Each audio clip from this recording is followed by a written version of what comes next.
Corey's in Atlanta, but there he is. I see him too in the left-hand corner. Hello, boys. Well, we've got headlines. We could hold hands. We could. No need to. Corey would get I'm not that jealous. distraught about Farmer. We don't have to hold hands. So what's going on? Is Jeff in my seat? No, I'm in your seat. Oh, you're okay. All right, gotcha.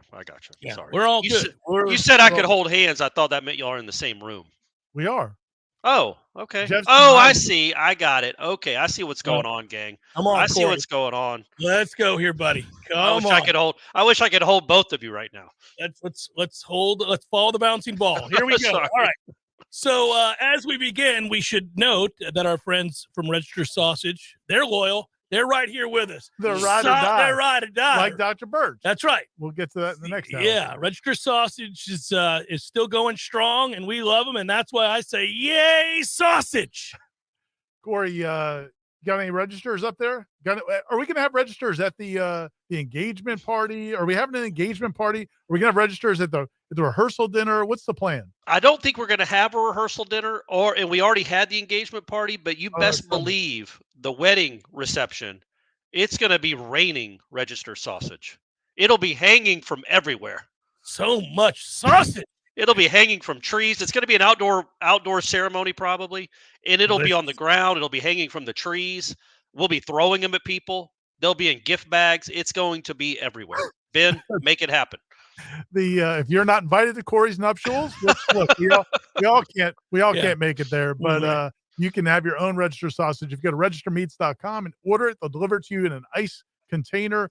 Fresh, delicious, all different flavors. They've got do you say flavors for sausage? I don't think all it's different flavors, cuts, right? I guess, but you do have the jalapeno cheddar, which is that's a flavor. Very tasty. And then you got the andouille. You do? Which we pronounce it that way. Most people don't. The way we will always pronounce it. And if you live in the Southeast, Florida, Georgia, Alabama, to the Carolinas, it's growing. Go into your local grocery store, and if they don't carry it, talk to the meat manager. Have a frank talk and tell them you want some Register Sausage. A frank talk. Let's have a frank talk here. I believe I tried to warn everybody that this was the spring of hurt feelings and that there would be upheaval. I like saying upheaval. That at some point, the portal's going to turn around and bite you in the same way that you bit others, that you were in the position of being the aggressor for a long time, and you could go out and you could raid other people's rosters. Sure, South Carolina, amongst others, didn't enjoy that. They didn't like that Florida State was doing that.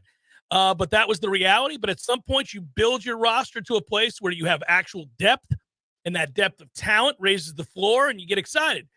But that also means people come calling, potentially, for your talent, for guys that aren't starters, for guys that could fill a role right now somewhere else. And we don't know all the details. Don't know if we ever will. But we know that, according to Josh Farmer's Twitter feed, he has announced that he is going to enter his name into the portal. Yeah, and we had been hearing that he was one of a couple, maybe 2 or 3 different players that kind of in the same situation, guys that are younger players of Florida State, have a lot of potential, maybe haven't ascended to the top of the depth chart yet, but we're hearing that there might be opportunities if they went elsewhere. And, and again, other schools aren't allowed to poach your players. They're not allowed to tamper, but we all know what's happening. Obviously the highly publicized case last year with the receiver at Pitt was a big deal, but it's been going on elsewhere with a lot of different players. And so this isn't a total shock. And I don't think it's a total shock to Florida State. Corey just updated the story on the website. People can read more at warchant.com. But, this is a position where they've been stocking up, and it's not as if this is probably shocking news to Florida State. It's not shocking to me either, but it's a little surprising only because at that position in particular, I mean, wasn't he in line to get, I don't know, man, 30 reps a game? And how many more do you want? Part of the rotation, yeah. And how many more do you want as a defensive tackle? Do you want to play 70 snaps a game? I mean, he was going to be I think he was going to be part of the 2 deep, and I think they were going to rotate those guys pretty liberally. So you're looking at a guy that played a decent a bit last year. He was thrust into action, but he was going to be a guy that, number one, had a very good spring. They talked very highly of him. Norvell said he had looked dominant, said he was just scratching the surface, and that, as a defensive tackle with 3 other good defensive tackles, 30 to 35 snaps a game, I don't know what more you're looking for. But I also don't know, is Josh Farmer a guy that's an NIL guy? Like an SEC team is like, hey, man, we got $500K. Wait, I don't know that he's a big enough name or done enough other than reading Warchant practice observations, to have a coaching staff or a collective in on him that much that they would be that like it was an NIL deal. Like, you know what I mean? Like this was an NIL casualty. I think that was probably a factor, Corey. You think? I believe very much so. Okay. I believe very much that it was a factor. Now, we do not know specifics as far as a team. SEC That's a risk, right? That's a risk. Josh Farmer hasn't produced any. Like, Josh Farmer had a nice spring, but I mean, how many 6'3", 320-pound dudes who've been in a college weight room for 3 years are just hanging around waiting to, you know what I'm saying? You don't think that would be attractive? I think it'd be attractive, but 15 tackles last season isn't something that you're going to be pushing. You're going to pay starter type NIL money for. I wouldn't think, but maybe they saw the huddle film. I mean, well, I think you can recognize potential, certainly, and there are people who are well aware of guys that are burgeoning stars on rosters. I mean, look, these days, certainly everybody's very well aware of each other's roster if you're in the same recruiting footprint. They know who he is, and they know the work he's put in, and I think they know that he's on the verge of being an impactful player. You're right. Based solely on the stats, you wouldn't just look at the stat lines from last year and say, gosh, who doesn't want Josh Farmer? Everybody's going to be knocking down the door. Right. But there's more to it than that. And it would also be like the difference between drafting a baseball player out of high school compared to waiting for them to 3 years out of college, or when you draft a player that's already blown up versus, or you try to get a guy in free agency before they've already blown up versus after they've already blown up. I mean, so yeah, it wouldn't surprise me at all. And I think some of the other names we've heard out there are similar situations, guys that have shown a ton of potential, but maybe are not starters yet. And so this is the new world order. I mean, I think the idea that if Florida State fans and media and coaches have been under the impression that they were just going to be the pursuers all the time and never see players be pursued, I mean, that's, it's a fantasy. I've been trying to ring the bell about this for a while now. Then we also, if we seem to think that NIL was a factor, then we also seem to think that Florida State didn't want to match whatever somebody else might have been willing to offer, and that's why my man's in the portal. Because they have other money apply. I mean, you can't spend it all on defensive tackles, right? Let Jeff talk. Yeah, let me just say this, Corey. Okay, so here's the danger. I'm going to speak broadly. I'm not going to talk about Josh Farmer, but you guys, let's just stay with me here. All right, so this is the brave new world that I was referencing, right? Okay, so let's say you have valuations, and you say that this guy is worth this much. Any guy, all right? Jerry Smith is worth $100,000. He went to a Jerry again. And you go to Jerry. Another Jerry. Yeah. You know the Jerrys are worth a lot of money. All right, so you go to Jerry. This is a white Jerry, right? By the way, this is any Jerry. The other day, I loved Corey was on Wake Up Warchant was saying to Aslan, he's like, whose first name is Bishop? I've never heard of anybody named first name Bishop. And then he finally caught him. I started to text him. Yeah, I caught it. I caught it. All right. So Jerry, whoever Jerry is, has been shown to be worth about $100,000 to whatever collective. They go to Jerry and they say, Jerry, here's what we're going to do for you. All right. We got some money for you. We feel good about this. Here's what your requirements are. And Jerry's like, I love it. I love it. That's so exciting. That's what I need to stick around. I mean, I need money. So this is going to work out nice. So Jerry's agreed to the deal. All right. Well, Jerry has a lot of people in his life. A lot of people talk to Jerry about his situation. Not all those people are always scrupulous. Some of those people are people that are looking out for themselves. And maybe somebody's in their ear saying, Jerry could have done a lot better than $100,000. So now that person rings Jerry, and he's influential in their life. And he says to Jerry, I know you think $100,000 is a lot of money, buddy, because we don't have any money. But you can get $200,000 right now. I'm telling you, if you walk out of here, you can go to Miami and you can get $200,000. They're telling me they're going to sign the deal tonight. So Jerry goes and does what? He goes to his coaches, he goes to his peers, and he goes back to the collective, and he says, guys, I'm hearing $200,000. $200,000 is what I'm worth now, not a paltry $100,000. So now that collective has to make a decision. Like, is Jerry worth that? Do we renegotiate? No, by the way, if we renegotiate, what does that do for everybody else that we've got under contract or who has signed an NIL deal? Now all these guys are going to come back because they're going to hear from Jerry that all you got to do is threaten to leave. And then they're going to come in and say, hey, Jerry just got $100,000 more. And, I'm being told that Miami wants me too, or Georgia wants me, or Ohio State or Michigan or whomever. And right? This is all hypothetical. All hypothetical. Right. Sure. All hypothetical. All right. So now maybe you do decide that this particular player may be worth holding on to. So you renegotiate with Jerry, Corey. Now you've done it twice already in less than a year. What if Jerry comes back a third, a fourth, or a fifth time? At some point, do you go, we're not doing this anymore? And if a kid can go get whatever he can get from wherever else it is being offered, then you tell him, best of luck to you. Because you can't keep doing this for everybody on your roster. Now, I'm not saying that's what happened, but I'm saying there's a scenario by which you wouldn't say the collective was unwilling to meet certain demands. At some point, there's just a cutoff.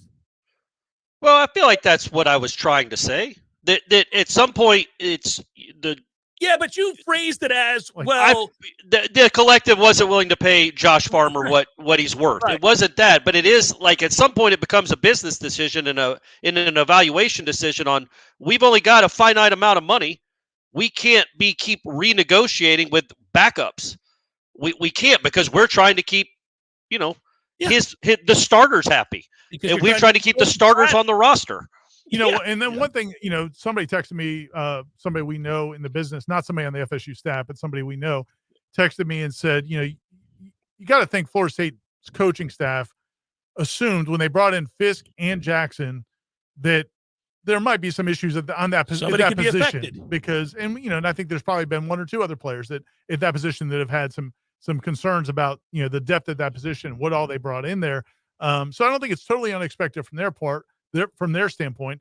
The other thing is, I think when you look at that position, one other thing that kind of creeped into my mind this morning was I thought it was curious that they kept Dennis Briggs. If they had to choose a position for Dennis Briggs, that they chose defensive tackle. Like they decided that was where they were going to move him to make his permanent move. Instead of the edge, after you lose McClendon. Where you already were kind of thin. So I kind of wonder if they had a feeling they might lose somebody, if nothing else, an insurance policy. But so to the overall point, which is where I think we should move this conversation since all the hypotheticals probably aren't fair. I mean, there aren't Jerrys. There's no Jerrys on the football team. That's true. Good point. Yeah. At that position, the only still question you got to get answered is whether or not Darrell Jackson gets that waiver. That is a very big one. It's not a done deal. Yes. So if Darrell Jackson gets his waiver and everything else, I mean, you're still great at that position. So, if Darrell Jackson somehow does not get them from you're not great at that position. At the last I've heard, there's still confidence that it's going to happen, and I think they're still moving through that process, but I don't think it's been approved yet. But Florida State may want to get their entire legal team on that topic, and that is actually a really, really valid point here, Ira. That position is still deep. They're still fine there. They still have an abundance of riches. They still feel really good about defensive tackle. They would have liked to have Farmer, of course. You'd love to have Farmer, but there's a chance this news, assuming Darrell Jackson gets to play, doesn't affect your win-loss total. No, but it would, I think, affect your win-loss total if Jackson isn't given the waiver and you've just lost Farmer. Suddenly a position of great depth is down to just kind of where it was a year ago. Kind of standard. And you would like to know sooner rather than later, right? Like if they're going to deny his waiver request, and I think we all think they won't, that he will get cleared to play. You'd like to know, right now in the next 30 minutes, before the portal closes. Yeah, because you need to. There are people out there. There are capable Division I defensive tackles out there, some very, very good ones that you could make a serious run at if you need to. And if Darrell Jackson can't play, you probably need to. Well, you might need to anyway, just in case, right? Yeah. Like you've got these, and again, it's the way the portal works is the deadline is to enter it by April 30th, but they can make signings later. They can bring in players later. But yeah, they may need to be in that market right away until they know. Yeah, I think at the end of the day, again, one of the things we talked about with the transfer portal, with NIL money and added depth of talent to your roster, at some point, somebody was going to come calling for that depth, that you had an abundance of riches. That's not a place where we've been able to live comfortably in a long time. It's not shocking. It's never all right. You're never happy. It's whenever the guy, whoever that guy is, says that he may be taking it on down the road, then in the minds of most fans, instantly, that was the guy you couldn't lose. Right. Because he's the one who just announced. In truth, you could afford to lose Josh Farmer. You're not happy about it, but you could afford to lose him. There are other positions where if that announcement occurred, you would be in dire straits. I'll tell you now, if Johnny Wilson decided to walk, and he can't really, but if he did, you'd be in real trouble at receiver. And if that Jared, would change the complexion of your season. Yes. And if Jared Verse somehow decided he wasn't staying, you're in real trouble. So there are other places that if those guys announced, you would be more concerned. Listen, again, we don't know the set of circumstances with Josh Farmer. I wish him well. I just know that the scenario, the kind of example I gave, these are the kinds of things that collectives are dealing with. And until there's some unilateral rule that everybody has to follow in the same amount of money and the same set of parameters, well, this is going to happen. You're going to get guys and you're going to celebrate those moments. And you're going to lose some damn guys and you're going to be pissed when it happens. And you don't even have, and you guys are more NFL fans than I am, but like you don't even have the tampering rules. I mean, like there's because and I don't know, maybe at some point college coaches will come forward and name names, but would you guys name no college coaches seem willing to ever name names? Well, partly because in all likelihood it's hard to prove, and you can't. Well, you also can't throw stones. Right. There it is. Yeah. Maybe you reached out to somebody or somebody did. Yeah. And so these are the kinds of things. Look, but at least in the NFL, you do have tampering rules. You do, and you have windows and you have salary caps, and it's like college is it's just the wild west. Dude, one of the reasons, and I said this when we talk about the health and the big picture of college football and why I don't like where it's going. And even though I was for paying players, I just think there has to be a better order to all of this. But that said, there's a setup where all of this happens. It's called professional football. But the good news is in professional football, those guys sign deals. You know where they're going to be 3 years from now. You just sign them to a 5-year deal. They ain't going anywhere. You have them unless they become free agents, but they don't become free agents until whatever year of that contract that window opens. Year 4, year 5, year 6. You have time to plan for all that. Whereas this is a nightmare. You think you got somebody, you've got them to agree to an NIL deal, but nobody knows what that would do in court. Does that hold up? What are you going to sue them when they decide they're going to take this other deal over here? I mean, we don't even know at this point how that works. And so, yeah, I think you just hold your breath. That's why I said last week when it was nice and quiet, I was like, everybody celebrate that quiet week because who knows? I mean, we're going to get closer to that deadline and more names are going to enter that portal. And I don't think we're done here. And I'm not telling you I know for a fact that somebody else is going to announce here soon, but I'm not going to be surprised if in fact that happens at all. And let's just hope it's not a huge name. And overall, like I think Farmer and Sam McCall are the two that have left that I think had a real chance to be in the 2 deep. They could have been real contributors this year. But on the whole, clearly, as you look at the trades, Florida State is still well ahead on the positive side of the portal, and they will be. They are not losing starters yet. And as long as they do not lose, you know what I mean? They're losing guys that haven't proven anything that might be good. And those sting too. Like those sting. Sam McCall could end up being a good player. I think Malik McClain would have played a lot. Yeah, Malik McClain might have started, and Derek McClendon might have started. Yeah, sure. Yeah, that's true. But I mean, that's true. I guess they technically lost a starter in Derek McClendon, but we know what he was. He was a solid college football player. They have not lost guys that really are gut punches yet. That might be coming though. I mean, I don't know. I hope it doesn't. I don't think it will for this cycle, for the next 5 days, perhaps. But moving forward, you might have a few gut punches. Alabama fans deal with gut punches. Yeah, this is when you become the hunted. Like if you get to a place where your roster is good enough and deep enough to compete for a conference championship and a college football playoff spot, then people are going to come grab players that they know are disgruntled. All it takes is to find some sort of connection. Oh, well, you know what? They're from our hometown. This kid went away as a 5-star. He's been sitting on their roster for a year and a half. He's not seeing the field at all. Let's give him a call. We need that kid now. This is what's going to happen as you raise the floor. And to the scenario Jeff pointed earlier, that hypothetical, I mean, that situation has played out, we know for a fact, numerous times at Florida State, and we imagine countless times across the country where you have either former coaches in youth sports or handlers or people close to the family, and everybody wants a piece of it. And so this is what used to happen when guys made it to the league. They would have all of these friends and, people, all business opportunities, all these things come out of the woodworks. Well, now it's happening to these guys while they're in college. Yeah. And so that's difficult for the kid. Like, you don't want to hate on the players because they're getting it from family, from friends, from advisors. I feel bad for a lot of the kids. It's I do. tough, man. I mean, if you come from a situation, and a lot of kids do, where maybe you're from a broken home and maybe you didn't have the kind of guidance that you'd wish for every kid to have, right? And then now all of a sudden you've got some folks in your family that maybe don't have your best interest in mind. Maybe they have their own best interest in mind, and you're a pawn. You're a piece that they can use to garner some money. Listen, that sucks, man. What are you going to do in that situation? That you don't have somebody in your ear that you trust, that has your best interest in mind. And so, you're going to see kids get steered a certain direction sometimes. Sometimes you can overcome it. Sometimes you can sit them down and talk with them and say, hey, listen, that's probably not a real offer. Let me explain why. And you can talk sense into them, and then they calm down. The emotion gets removed. Other times, maybe you can't. They're too far gone down the track, and they've been convinced by somebody, a handler, like you say, that this is where they have to go. And until those stories start to come out, and they will, because this is also new, until kids don't get paid what they were told they were going to get paid, which is the reason they left, you're not going to really see any repercussions from this. Like, what happens the first time the Reese money's not there? Or it's not even that situation. What if the money is there, but it's not your best interest for the long term? I mean, right. An example, correct. And again, I'm not to throw this guy under but he's been gone long enough. I doubt he's listening. Like Ike Obiagu, remember him? Mm-hmm. When he ended up transferring, the talk the talk was that there was some, people around the family or around him that felt like if he went to this other school, he could be receive some extra inducements or whatever it was. And so he left.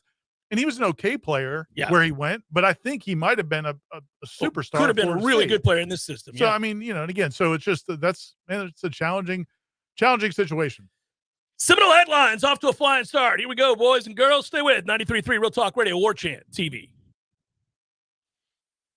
Small businesses and everyday Floridians depend on a thriving digital economy.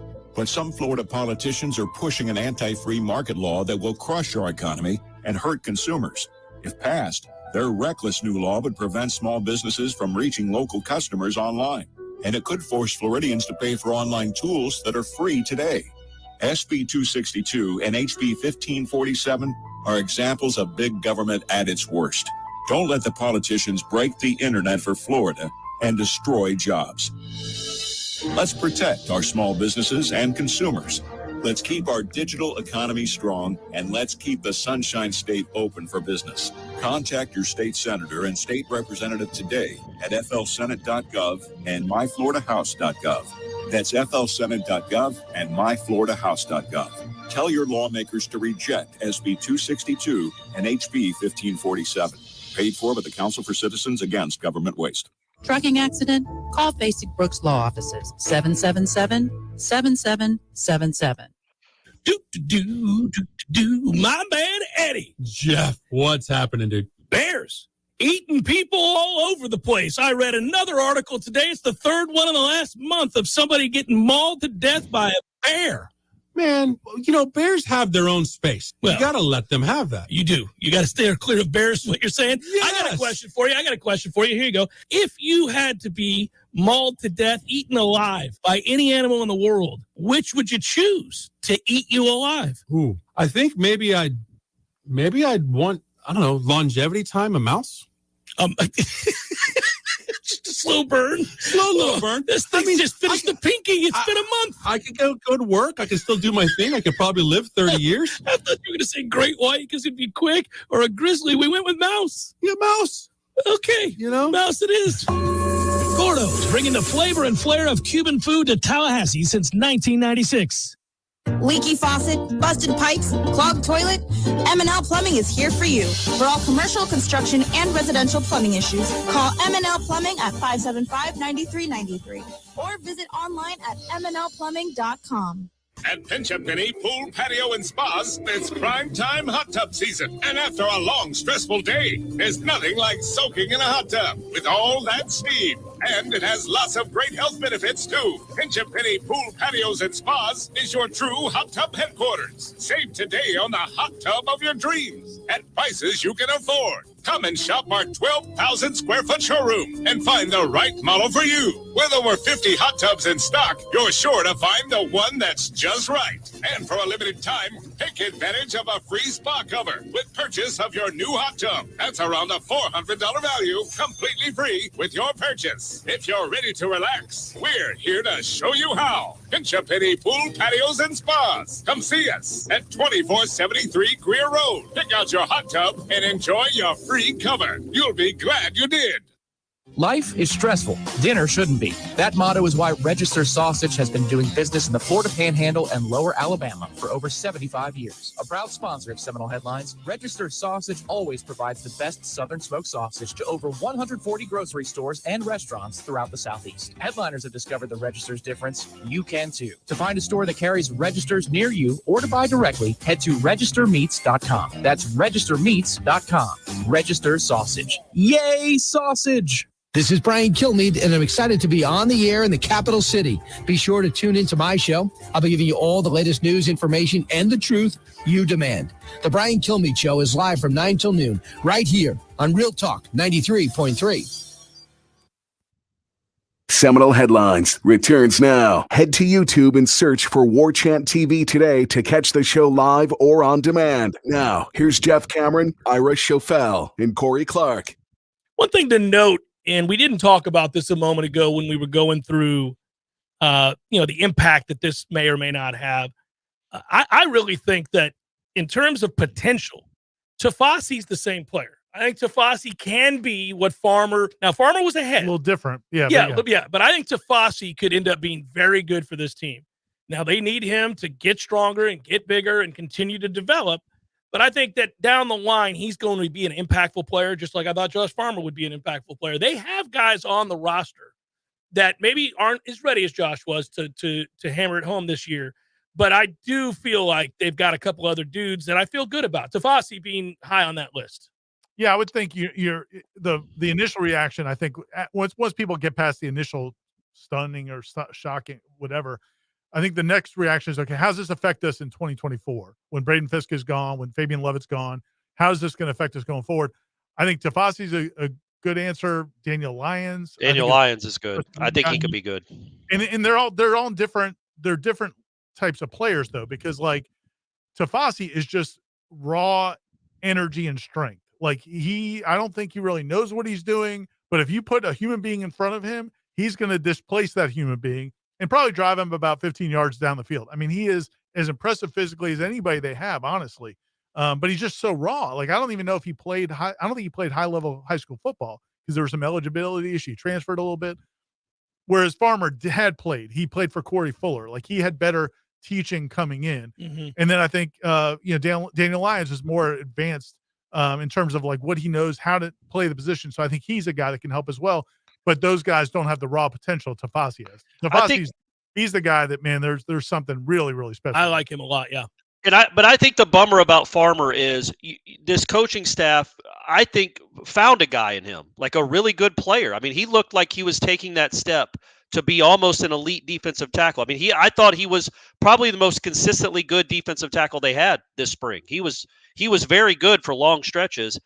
And again, you're talking about a high school recruit you brought in that was then going to flourish. And now, apparently he's going to flourish if he does flourish, it'll be somewhere else. Just when we talk about wanting to show these high school recruits what you can do, Josh Farmer was going to be a very good example of that, I think, like Patrick Payton is. And now I guess he still is, even if he's doing it at Missouri. You could be like, hey, we recruited that guy. We saw him when he was a 3-star, I guess. But you wanted to, that to me is the bummer of it, is he was a homegrown guy that I thought had developed into something that could be really good.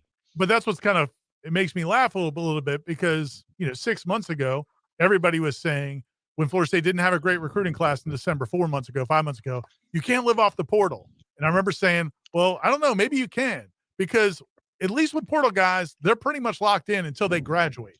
That's the way to do it. The high school guys, you may end up developing a lot of guys who 2 or 3 years down the road end up transferring. That's everybody loves the high school development, but there's more risk there. I'll be honest. I thought South Carolina did a really good job with some of their development the last few years. I like what they did with Jamie Robinson. Arizona State did wonders with Johnny Wilson. Yeah, you get to reap those benefits. But yeah, that was the only bummer. But overall, and I don't want to do. Let's spend 45 seconds on this. We all agree something has to change with it. And I'm not saying it is sour grapes because they just lost Josh Farmer. These college coaches and college administrations aren't going to let this just persist. This is the new reality of college football. There will have to be some sort of guidelines or guardrails put in place at some point, right? They're trying to some degree. The new NCAA president, and again, yeah, we don't need to spend a ton of time on this because it's not interesting at all. But the new NCAA president is a guy they brought in who's got experience in DC. Like he's been a legislator, so you're bringing in somebody who has connections and can go in that direction. And they just had the congressional hearings last month, so that is there is the NCAA wants guidance from Congress. They want to have some sort of plans in place, which could lead to. But again, the thing about the players' unions in the pro sports is those are collectively bargained agreements. Yes. That now you're taking a whole different direction now, and maybe it could get there, but it's dicey. Well, and this is what we talked about before. Look, there's already a league that does this better. It's called professional football. This is why people feel like they're losing their college football, because there is no collegiate nature of college football anymore. It feels very professional. I also think you only care when it's your team getting rated. Right, but at some point, everybody's team gets rated, and then they all care very deeply about what's going on with their sport. Because I didn't sense a lot of hand-wringing from the Florida State fan base or media over the last 12 months or so. Or when Stephen Dix left or somebody like that. You're like, all right, that's fine. Zane Herring upset me more than anybody. Yeah, right. The devastation there. But Corey, you've been really upset. You were yelling at college football a year and a half ago. So I mean, I will give you that. But that was after Travis Hunter, and where things were not going well for Florida State. Then things went really well for Florida State. Well, but I do think there's got to be some parameters in place at some point. I don't know how you do it legally unless you make them part of the collective bargaining. I mean, the SEC is literally going to start giving these schools $110 million a year or $100 million, somewhere in that neighborhood. You could maybe you cut out $15 million for the players, but you sign a contract and you're done. I think that's the future of the sport. I will say this real quick. Colorado, I mean, did they have – I know their record was terrible. Can any of those guys play, Ira? Because they all left. Can any of them play? Like I saw Colorado's leading receiver is in the portal. Colorado's leading tackler. It's like, all right, man, what does that mean? There might be some. I just remember when Deion did his video when he walked into their meeting room and the players who were left, because some of them already bailed. And he kind of spit on them. Well, he did spit on them, but you look around that room and I was like, did he walk in the band room? Yeah, what's going on? Well, every time they show a video, man, I'm telling you, every time I'm like, look at that kid. He wouldn't have started at Lakewood. What are we doing? That kid is in major college football. I'm not sure that's where we want to go shopping, Corey. All right. There's a lot of items up for sale coming out of Colorado. Casey Roddick, he looks like he can play. That was a good. Yeah, he got out in time. But I will say again, this is going to continue to happen until there is some sort of regulatory body that with some teeth that decides, collectively, hey, this is what we're going to have to do. We're all going to have to agree on this, or else this is the ebbs and flows of your roster, man. It's going to happen every year. You're going to have some off seasons where you're celebrating your coach's prowess and ability to steal great players from other teams, and then you're going to be pissed off and claim everybody else is tampering when they steal your players, which is bound to happen. It kind of reminds me, and this is just the cultural reference I have because of the kind of movies I do watch when I Guess what decade, TV. Jeff? Guess what decade? Well, I'm going to say 70s. It's not even that old. Wait, cultural reference, 86 or 85. Here we go. More, see, now I set the bar so low. I'm thinking about like in The Wire, like Omar. Like when you're jacking the drug dealers, you can't call the cops when things don't go. I'm saying? Like this is who, and so I wonder how many college coaches are disgusted by all this, and how many of them are like, all right, let's go. They're doing this. It's on, baby. Yeah, I wonder. Well, there's probably a few that love it, but I think more of them, if you're establishing successful, because they have to know they can't have it. It's not going to be one way. Yeah.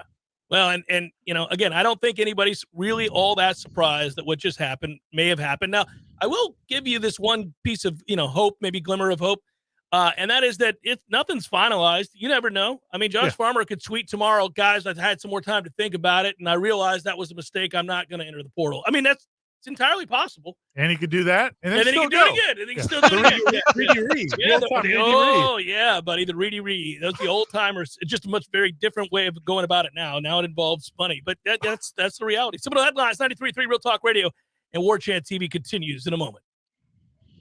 News now. The Florida Highway Patrol responded to a fatal vehicle incident Sunday evening on US 90 east of A Avenue. Sunday, an all-terrain vehicle was traveling eastbound on the north shoulder of US 90. The ATV traveled across US 90 onto the south shoulder and onto the sidewalk. The right rear of the ATV struck a utility pole, which caused the vehicle to overturn and ejected the 35-year-old operator from Gretna, who was pronounced deceased on the scene. Loved ones of Florida law enforcement officers killed in the line of duty gathered in the capital city Monday for an annual ceremony to remember them. Law enforcement from across the state took part in the procession, marching from Call Street to the Capitol courtyard and then gathering for a memorial ceremony. This is the 41st year that the Florida Fraternal Order of Police has put together this memorial ceremony. On Sunday, the FOP honored every single law enforcement officer killed in Florida since 1840. They read 960 names, which are inscribed on a memorial in the Capitol. This is Rachel Anay with your Real Talk 93.3 local news update, brought to you by Macklemore Systems, Tallahassee's go-to Mac store. Check them out online at McLemoreSystems.com. This is meteorologist Paul Trombley with your Real Talk 93.3 weather update. Chance for scattered storms this afternoon. Otherwise, more clouds and sun. High of 82, easterly winds 5 to 10 miles per hour. Chance for scattered storms tonight. Lows dip down to about 62. Mainly clear skies. Chance for scattered thunderstorms again tomorrow. Highs level off around 85. Sunshine mixed with clouds at times. This report is brought to you by The Lawn Johns. For all your landscaping and lawn care needs, visit thelawnjohns.com. Right now, 80. Tallahassee's favorite family-owned Apple and Mac product stores moved to an all-new location. Macklemore Systems is now located at 230 John Knox Road. Same great people, same great services, same great prices, all at a new location. Macklemore offers computer and Apple device sales, one-on-one consulting, business services, and the most experienced Apple repair team in the city. Learn how to get the most out of your Apple gear. Come by and say hi to the Macklemore Systems team today at their new location, 230 John Knox Road. There's fun to be had every night at the Corner Pocket. Take home prizes on Trivia Tuesdays and Beer Bingo Thursdays. And kickstart your weekend with Martini Fridays. Plus, happy hour runs every weekday and game day specials every time the Noles take the field. Watch all the best games at the Corner Pocket's Vegas Wall, featuring 560 inches of flat screen TV heaven. Oh, really? The best food, the best drinks, and the best place to watch all the games. Tallahassee loves the Corner Pocket. Life is stressful. Dinner shouldn't be. That motto is why Register Sausage has been doing business in the Florida Panhandle and Lower Alabama for over 75 years. A proud sponsor of Seminole Headlines, Register Sausage always provides the best Southern smoked sausage to over 140 grocery stores and restaurants throughout the Southeast. Headliners have discovered the Register's difference. You can too. To find a store that carries Registers near you or to buy directly, head to registermeats.com. That's registermeats.com. Register Sausage. Yay, sausage! Seminole Headlines returns now. Head to YouTube and search for Warchant TV today to catch the show live or on demand. Now, here's Jeff Cameron, Ira Schofel, and Corey Clark. All right, so now what happens after all of this, and I'm already seeing it in the chat, is that everybody begins to speculate about other players that they don't want to see leave, or they think that the person is wiping clean their social media accounts and the like, but I'll just say this. You have plenty of people wondering now, because Farmer and Daryl Jackson are really good friends, whether that would affect the two. But Daryl Jackson can't go anywhere. So that's the end of that. Yeah, I mean, the issue with being eligible here is that he's already in his third school in 3 years. Yeah. So started out at Maryland, then went to Miami, now is at Florida State. So he's got to get a waiver to be eligible here. Yeah, you wouldn't think. I mean, and a guy like him, if he doesn't get the waiver, the bigger concern, I think, with Daryl Jackson is if he doesn't get the waiver, then maybe he just prepares for the NFL draft. Yeah. Because he'd be 3 years out of high school. He may decide, you know what, I'm just, so we'll have to see how it all plays out. But again, one other thing to remember with this is that Florida State's in as good a position as they could be in that situation because Corey Fuller was their high school coach. Corey Fuller's known both of them since they were young. And he also is on the staff now at Florida State. So that obviously wasn't enough to keep Josh Farmer here. But if if there's a way to smooth it out, you would think Corey Fuller will be play a big role. So now we sit back, and again, you hold your breath until the deadline is up, and then even then, you don't really know if that's the end of it all. But again, I think that this has just got to be part of your math every offseason. Just like spring ends, and everybody and every fan base will just kind of, what's a good number? If we gain 3 and lose 2, did we win? You know, how does it work? I think the more exciting way to look at the portal is always who are you going after? Who's in there that you're excited to get? In the past, relatively recent, obviously this hasn't been around very long. Man, I think like Florida State has, as Corey pointed out, really hit a ton of home runs here. They've mainly dominated the portal. So they're so far in the black. I mean, they've profited so much for the portal than they've lost. And even the players they've lost, think about some of these other teams. Like Wake Forest lost Sam Hartman. Yeah. Now you can argue that Sam Hartman didn't need to be at one school for 17 years. And maybe 1 year at Notre Dame's fine. Yeah, if they've gotten plenty out of Sam Hartman. If you're Pitt, you lose the reigning Biletnikoff Award winner. He just rides out to USC. That'll hurt your feelings. And the receiver that went to the Georgia Tech running back that went to Alabama. Yeah. I mean, and they could ill afford to lose any town to Georgia Tech, my man. That hurt. They felt that. That was a sting. That was a gut punch. Now your mic is too far away. A little bit closer. A little closer. How about this? Is this better? Okay. I mean, at the sweet spot. All right. I'm trying, gang. I'm trying. Now just do a little ASMR for us. Yeah, guys. So Josh Farmer's a big loss for the Noles, but they'll be able to recuperate. They've got Malcolm Ray and Dennis Briggs Jr. Perfect. That's okay, good. Thanks. Just put that on a loop, gang. I do wonder. I do wonder again. Does this change their math? Meaning Florida State. How many players did they bring in? You and I on the Monday Smash. We're talking about what numbers we thought were likely. I think you said 2 to 3. I thought 3 to 4, somewhere in there. So we're close. When are they going to get to?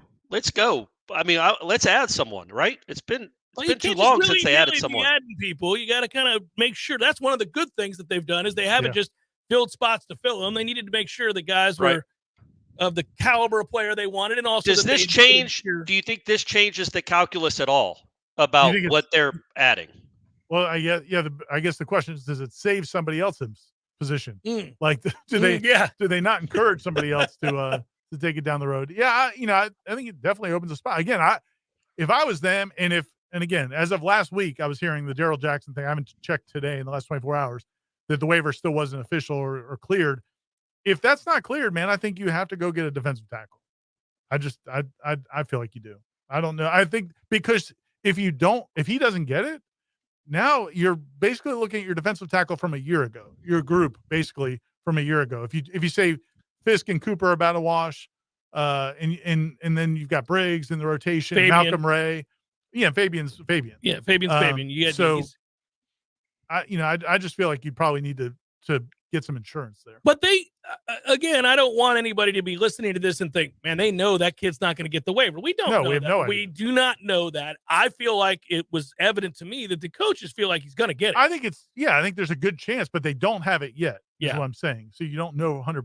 Yeah, we're all going to sit back. Now, you talk about holding your breath about losing guys and gaining guys in the portal. Really, hold your breath on the Jackson thing, because if he's going to get that waiver, they're fine. 100%. They're absolutely fine if they get the waiver for him. If they don't, they are not fine. They are not fine at all. This is a real problem. Guys, we've changed the situation. These are the two charts. We're fine. Everybody look at this chart. We're fine. Here's the other chart. We are not fine. Oh, God, no. Oh, God, no. Here's the other chart. Yeah. What? He got to Florida State when? January 4th? Yeah, it's funny because, we are in, it's late April, man. Well, remember, dude, Jordan Travis came around the same time and didn't get his till like August. So what are they doing? Well, my nothing. point is, they're not doing a damn thing. I think they request information. It's just funny though, because it's a process of like, okay, they want to verify this or verify that. But like, I was texting with a buddy of mine about it yesterday or the day before, and he said, do they need his mother to pass? Like, what do they? When do they? I mean, she's got an illness she's dealing with. Right. So this is a straightforward set of circumstances. Be that difficult. It should take seconds. But like, what are they waiting for? But right. What are they waiting for? Well, but see, now you're going to ask yourself that as you lay your head on the pillow every night. If you're a Florida State fan, you're like, what are they waiting on? I'm tired of this. This uncertainty will not stand. So let's say that Daryl Jackson he's still up in the air, and it's May 12th. We still don't know his status. I'm not worried about it in May. There's a good safety and a good defensive tackle that would both be in the rotation for you, and you've got one spot. Where are we going? Wow, one spot, huh? I think I'm going defensive. Well, I don't know. I guess how good you feel. If they feel good about it, that they're going to get it, with the waiver, then I think you go safety. But if it's really up in the air, like they don't know for sure, I think I'd go more defensive tackle. I just feel like that's a more impactful position. I hate this damn conversation. Sorry. Yeah, let's talk about something. How about FSU baseball? They got Big a win. It's a big dub. Yeah, big, huge win. My son was in attendance. Both my boys were in attendance. They were there. And make sure they keep they coming. got to. Yeah, they went and they hung out with Johnny Mack. They cheered on the team in section B, and now I think that all of the folks there have said that they are required to come to every game. Oh yeah, I'm sure they've caught the fever too. Yeah, like, I mean, you can't really not go in that stadium and not walk away feeling like I can't wait to go back. Listen, they got the win. They're still fighting. Corey, you already wrote the article on Warchant.com. I mean, it is a historically bad season. I don't know what else we can add to that. Was Friday rock bottom? Was Friday rock bottom for the Florida State baseball program? 24-9? Yeah. And I mean, not just this season, but like the worst season of all time, and then giving up 3 touchdowns and a field goal to not a very good Virginia Tech team.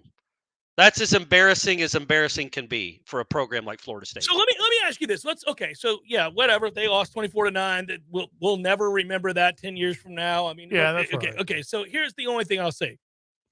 I'm not one of those fans that when something's going bad and I identify that it's bad. So like, let's say 20 games in, 15 games into a 50-game season, you go, ooh, that's not fixable. You know, they just lost their best pitcher. He's not coming back. And they can't find a way to close games. Really, basically, the 7th, 8th, and 9th innings are a nightmare. All right. They're not awesome defensively.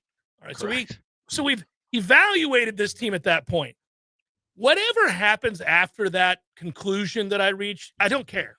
And what I mean by that is it doesn't change my math. I don't suddenly go, oh, I went from really liking the Link hire to hating the hire and we should fire him now because look how bad they're still doing. No. If you're really bad, it's not going to get better. Those players don't magically become elite players if they're not already, if they're not good, if they're not passable for Florida State. Well, that's why we went to the Taylor Swift segments during men's basketball season. Because we came to the same conclusion. Because what were you going to do? Pretty early with men's basketball. You're going to have to roll that 5 out there no matter what, and we knew they sucked. Yep. There it Lost is. again. Here they are. It was like who did they lose? Didn't they get down to like NC State or somebody this year by like 25 points immediately? They couldn't get the ball past half court. Yeah. That was the same. That was the equivalent Now, of the 24-9. one thing that does happen, obviously, at least in terms of the disappointment of a season and the losses continue to get, pile on and all that. If you do see players going through the motions, you can get concerned. Quitting is never a good thing, and you need your guys to stay attuned to the message. But I don't think they've quit. I just don't think they're any good. I think it's that simple. I mean, you've seen a ton of 1-run losses, 2-run losses. That's not indicative of somebody who's quit. They're still playing hard. They're just not any good. Well, they don't have any pitching. I mean, they got the outs they needed on Sunday. That was a big dub. It's something to build on. I think if you're a Florida State baseball fan, one concern you might have as we project moving forward, they didn't bring back a lot of guys from the mound from the staff last year. No. But they brought back some. And all of them are worse this year than they were last year. Montgomery, Baumeister, Whitaker, they're all worse. Well, I don't know if it's fair to say. Baumeister wasn't like in this role. It's not fair to compare, I don't think. Well, sure, but Montgomery. Montgomery's Montgomery. Montgomery's the same as he's always been. Whitaker is in a different role, but when he was in the same role he was last year, he wasn't performing as well. We could clearly say the pitching staff as a whole, even though we know they're not all that talented with Wyatt Crowell, they've still been a disappointment. I mean, there's no other way. They're one of the worst ERAs in the country. So that just moving forward, you're going to have better pieces. Talent makes coaching. More than coaching makes talent. I get it. But, there are some pieces that were left over from last year that did not take the leap you maybe wanted them to take. Yeah. I do think he's going to end up having to. I don't think there's just nothing to judge that on. I mean, again, I don't know in a perfect world, Jackson Baumeister would have been your Friday starter. But he was going to be a starter. And he's maybe. not. Of course he was. He was going to be a part of the starting rotation, and he hasn't been good in it. Montgomery, nobody can figure that kid out. Connor Whitaker took a step back. You cited it, I believe, in your article, Corey. I do think it's important. I think Link tried to warn us. Oh, he definitely 100%. Did. I mean, I think he's trying, without saying things like "my players stink." He tried to warn us. And even though there's some guys that they like. and they want them to be good, and they think they're going to be good, but they aren't ready maybe for the roles they're in into right now. Yeah. And it's tough, man. And that's why that's one of the points I made during basketball season. I continue to make. A lot of people don't want to listen to me, but I don't think some it's fair people to like judge. to hammer coaches, Ira. Some people like to just rip coaches, and you will not allow.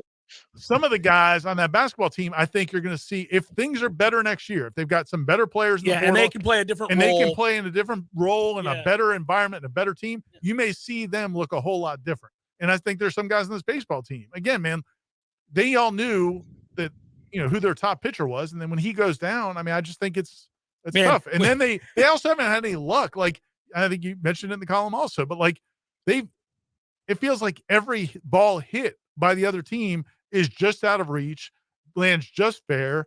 I mean, it just feels like they haven't even had baseball luck on their side. You're 2-22 or whatever the hell they were over that stretch, and a bunch of one-run losses. But it's hard to do that without being a little unlucky as well. I mean, how many times have we watched them blow a lead in the 8th or 9th inning? I mean, that makes it even harder to stomach as a fan. Like, I'll live 24-9 is actually kind of easy to handle. It's not ideal. It's less than desirable. On a Friday night, too. Giving up 24 on a Friday night. That's a toughie. But I don't think it's worse than you're up 5-2 going into the 9th and you lose 6-5, because we do that a lot, too. And that is painful. And they've done that a ton going into the 7th inning. The 2 Florida games, they could have won both those games. Florida's a lot better baseball team. They had no business competing with Florida in those games. Should have won both of them. And you look at a lot of other games like that during this stretch. At the end of the day, they're not very good. This will be an interesting offseason. He's got a lot. That was our talk about a portal. Good Lord. Hey, here's the good news. We got a ton of questions coming your way. We'll be doing that here momentarily. I've got it all ready to go on Facebook and Twitter. And I'm sure people won't be asking baseball questions or basketball questions. It'll only be football. That's all we'll do for the next hour or so. Seminole Headlines, 93.3 Real Talk Radio, Warchant TV.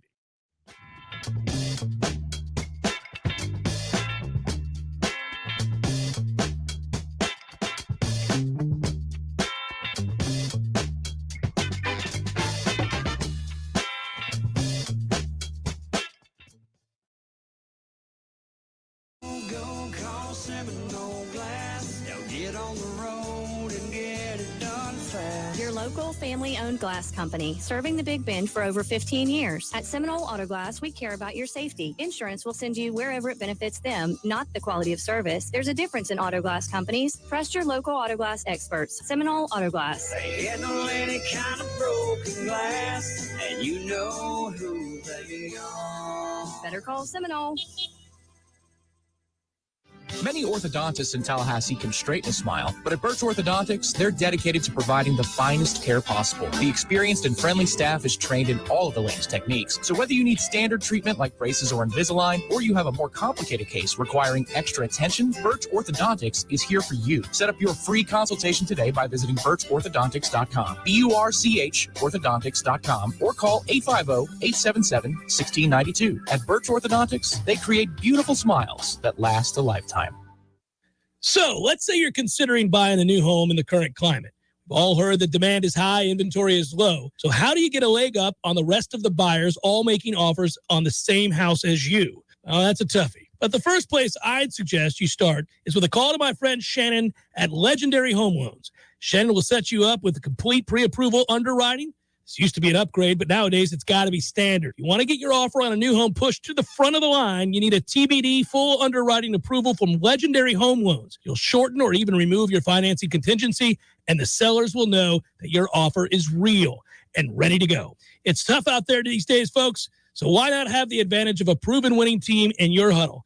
Get pre-approval underwriting from my friend Shannon with the one and only Legendary Home Loans. Call now, 844-FSU-LOAN, 844-FSU-LOAN, or just visit FSUHomeLoans.com. FSUHomeLoans.com. Equal housing lender. NMLS number 2270146. Life is stressful. Dinner shouldn't be. That motto is why Register Sausage has been doing business in the Florida Panhandle and Lower Alabama for over 75 years. A proud sponsor of Seminole Headlines, Register Sausage always provides the best Southern smoked sausage to over 140 grocery stores and restaurants throughout the Southeast. Headliners have discovered the Register's difference. You can too. To find a store that carries Registers near you or to buy directly, head to registermeats.com. That's registermeats.com. Register Sausage. Yay, sausage! My man Eddie. Jeff, what's happening, dude? Bears eating people all over the place. I read another article today. It's the third one in the last month of somebody getting mauled to death by a bear. Man, bears have their own space. Well, you got to let them have that. You do. You got to stay clear of bears, is what you're saying? Yes. I got a question for you. Here you go. If you had to be mauled to death, eaten alive by any animal in the world, which would you choose to eat you alive? Ooh, I think maybe I'd want, longevity time, a mouse. Just a slow burn. Slow burn. This thing just finished the pinky. It's been a month. I could go to work. I could still do my thing. I could probably live 30 years. I thought you were going to say great white because it'd be quick, or a grizzly. We went with mouse. Yeah, mouse. Okay. Mouse it is. Gordo's bringing the flavor and flair of Cuban food to Tallahassee since 1996. The Jeff Cameron Show, live and local on Real Talk 93.3 WVFT, Gretna, Tallahassee. The latest betting odds and live movements from Vegas. This is your action update. Now here are your latest lines from our guys in the desert. Toronto Maple Leafs rallied from a 3-goal deficit in the third to force overtime. They beat the Lightning 5-4 yesterday to put Tampa Bay on the brink of elimination. Game 5 of the series Thursday in Toronto. The Maple Leafs $1.50 favorite. Tampa Bay plus 130, 6.5 flat. The total. Atlanta Braves send out Charlie Morton today, 2-2, a 3.22 ERA. He's a $2.50 favorite against Miami, plus 200, 8.5 over at Truist Park. The Tampa Bay Rays, 14-0 at home to start the season. They're a $1.70 favorite today against Houston, plus 155, 8 flat the total at Tropicana Field. Sign up now for your free VSiN subscription at vsin.com/subscribe. For more sports betting news and information, go to vsin.com. Mike Son at Real Talk 93.3. Join Macy's and Trust for Public Land to bring more parks to more people across the country now during Earth Month. Throughout April, you can help turn bare schoolyards into vibrant parks that communities can use outside school hours. Just donate online to Trust for Public Land or round up your Macy's store purchase up to 99 cents and donate the extra change. Give back today and find out how we're helping people and the planet thrive together now and all year round at Macy's.com/purpose. Like bones, your teeth lose density and become weaker over time, which can lead to tooth decay. And that can make your visit to the dentist feel like this. But if you want your dental visit to feel like this, try Crest Densify. Crest Densify actively rebuilds tooth density to extend the life of teeth by remineralizing enamel. Densify from Crest, the #1 toothpaste brand in America. Smile, Crest has you covered.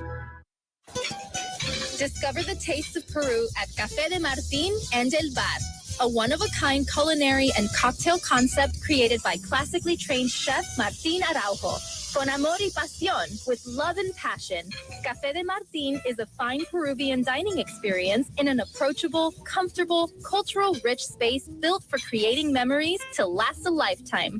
Enjoy happy hour daily with a full bar, handcrafted cocktails, beers on draft and bottle, paired with a selection of Peruvian tapas like crispy fried yuca with house-made huancaína sauce, carefully selected charcuterie boards, a selection of fresh ceviche, and so much more.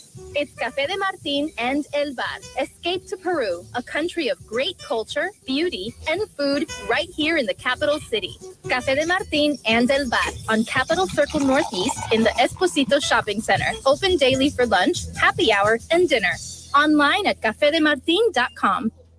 Wooden Glass has been taking care of families since 1945. Experienced, reliable professionals who offer only the best, like Wooden's top-of-the-line bath enclosures. Eye-catching storefronts are a specialty at Wooden Glass, and they provide precise installation. Wooden Glass, Tallahassee's first family in glass. Online at woodenglass.com. Call 850-222-5781. Many orthodontists in Tallahassee can straighten a smile, but at Birch Orthodontics, they're dedicated to providing the finest care possible. The experienced and friendly staff is trained in all of the latest techniques, so whether you need standard treatment like braces or Invisalign, or you have a more complicated case requiring extra attention, Birch Orthodontics is here for you. Set up your free consultation today by visiting birchorthodontics.com, BURCH orthodontics.com, or call 850-877-1692. At Birch Orthodontics, they create beautiful smiles that last a lifetime. It's time for Seminole Headlines, featuring Warchant.com's Jeff Cameron, managing editor Ira Schofel, and senior writer Corey Clark. Your weekly dose of all things FSU, pistols, and pies starts right now. Here's Jeff Cameron. Hour number 2, headliner questions coming your way here in just a second. Always good to be with you, especially when I'm not about to cough. That was close. I got cut off right there, but I think I have found a way to suppress the cough. Yeah, you've got to. There are professional tricks of the trade, but they're difficult. Hey, let's do this. Birch Orthodontics. We can't forget. We don't want to prattle on about me having to cough without recognizing Birch Orthodontics, the best in the business and charitable, awfully kind-hearted. The original ride or die. Yeah. Dr. Birch does an amazing job. All, like you said, going back to through the years, not just recently. And again, the campaign that Dr. Birch has right now is she is donating, $20,000 to 5 different charities, $4,000 each. And then she's asking for the community to reach out and meet those donations as well. So if you go to Dr. Birch, the Birch Orthodontics Facebook page, Twitter, Instagram, all their social media, or their website, I think there's a QR code where you can go to and Venmo to contribute to these causes. It's 5 local charities that are doing great work in the community with youths and, different, women that are going through difficult times, medical issues, cancer treatments, things like that. So go to Dr. Birch's social media pages to get more information on that. Also, become a patient. If you have anybody in your family that needs orthodontic work, or you think they might, go get a free consultation, and they'll set you up. They've got payment plans, best work in the business, and great people. And they'll talk some FSU football with you if you want to as well. BirchOrthodontics.com is the website.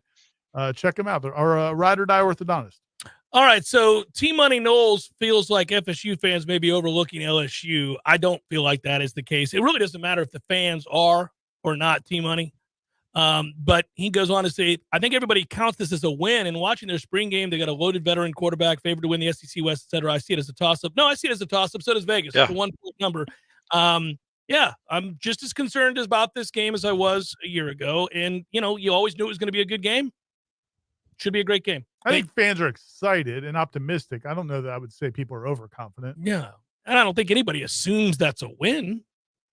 I mean, maybe win the West last year. I can't. And it ain't like you rolled them last year. You blocked an extra point. And if they'd have gone for 2, you'd have lost to them. So, yeah, I don't know that anybody's overconfident. I think people are confident about the season. And so if people say we think they're going to win 11 or 12 games, then automatically that means, well, we're beating LSU. I'm talking about as a Florida State fan's perspective. But I don't know that and I know a lot of Florida State fans. Ira, I think you do too. I don't know that any of them are saying, yeah, that's a dub. Why am I even going to go down there? That's going to be a drubbing.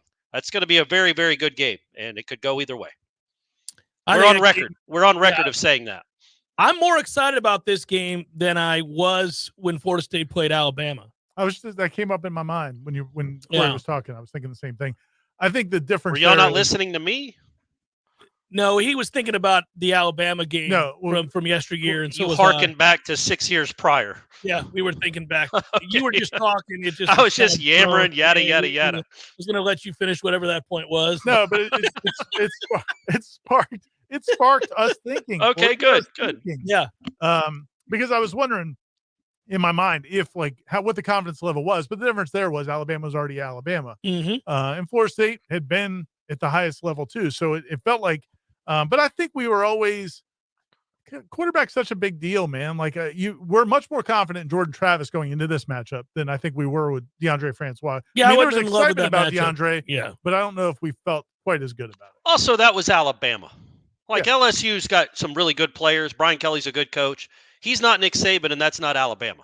So I don't think the coaching matchup is really swayed that much one way or the other, like it might have been in 2017.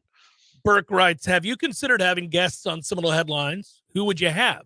Maybe Lulu can come in for an hour and talk Noles baseball. Nope, not going to happen. Sorry, Lulu. Maybe Sorry, another year, Eric, buddy. That ain't happening. 2 years from now, when they're decent, we'll have you in for an hour and talk. Maybe we'll get Adrian Crawford to talk about the recently completed basketball season. Not going to do it. Maybe later on. I think the truth of the matter is it's already probably too many with the three of us. What are you trying to say, Corey? I mean, Ira, look, we need to have a talk. But it's already too many with the three of us. Adding an extra voice that might be hard to listen to. Y'all ever listen to podcasts when it's more than 2 or 3 guys? It's really impossible. The best ability is availability, Corey, and I'm in town. I'm here, baby. Jeff knows I'm going to show up. There it is. I don't like that. I got a son up here, Ira. Yeah. I got a son. Just saying. I'm not blaming you for it. All right, I get it. Are what they are, Corey. Yeah, you're right. You're right. Who is the worst offensive lineman from this year's roster that would have started for the 2018 offensive line?